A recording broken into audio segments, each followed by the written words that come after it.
नाही, पक्षाची मान्यता रद्द होणं म्हणजे त्यांचं चिन्हावर त्यांचा फरक पडेल, नावात काही फरक पडणार नाही. आता मनसेला जे इंजिन दिलेलं आहे चिन्ह, तर ते चिन्ह त्यांना क्लेम करता येणार नाही as a matter of right.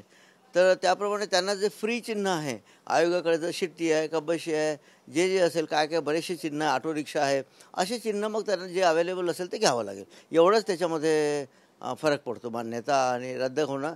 आणि आता मान्यता असताना त्यांचा हक्क असतो की आपल्याला मनसेला शिट्टीच सॉरी इंजिनच पाहिजे. जसं काँग्रेस मान्यता प्राप्त आहे, पंजा आहे, BJPला कमळ मिळतं.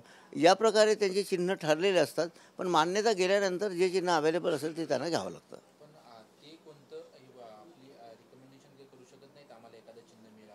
ते फक्त पत्र देऊ शकतात इथल्या लोकल ऑफिसर्सला, इथल्या कलेक्टरला, की आम्हाला हे चिन्ह हवं आहे. पण ते चिन्ह ते मग निकषाप्रमाणे ते देतात. त्याला लॉट वगैरे काढतात आणि लॉटमध्ये त्यांना जर चिन्ह ते लागलं तरच ते मिळेल. अदरवाईज ते as a matter of right किंवा कायद्याप्रमाणे ते दावा करू शकत नाही त्या चिन्हावर. एवढाच त्याचा अर्थ आहे. नावामध्ये काही बदल होणार नाही.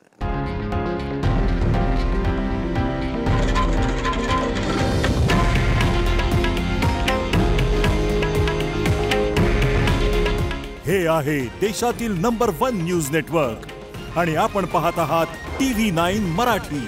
काळजी तुमची, हित महाराष्ट्राचं.